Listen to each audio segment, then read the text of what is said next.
Terjawab sudah isu yang menyebut Natalie Holzer hamil anak kedua dengan Sule. Nenek dari ibunda Atzam itu buka suara. Sejak bercerai dengan Sule, Natalie Holzer terus jadi sorotan publik. Berbagai isu miring pun tak henti menghampirinya. Terbaru, Natalie heboh digosipkan tengah hamil anak kedua dengan Sule. Tentu isu ini langsung mengundang berbagai pro dan kontra di masyarakat. Tak ingin cucunya terus-menerus diserang, Oma Hetty pun angkat bicara. Secara tegas, Oma Hetty membantah isu yang menyebut Natalie hamil.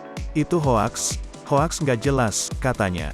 Saya klarifikasi untuk Natalie yang lagi banyak beritanya di media sosial bahwa Natalie hamil. Saya klarifikasi bahwa Natalie tidak hamil, tambahnya memperjelas kembali. Kendati gosip tersebut hoaks, ada saja warganet yang percaya dengan pemberitaan yang beredar. Bahkan tak sedikit yang mendoakan keduanya untuk kembali rujuk. Namun Oma Hetty mengatakan bahwa selama ini Natalie baik-baik saja setelah berpisah dari Sule.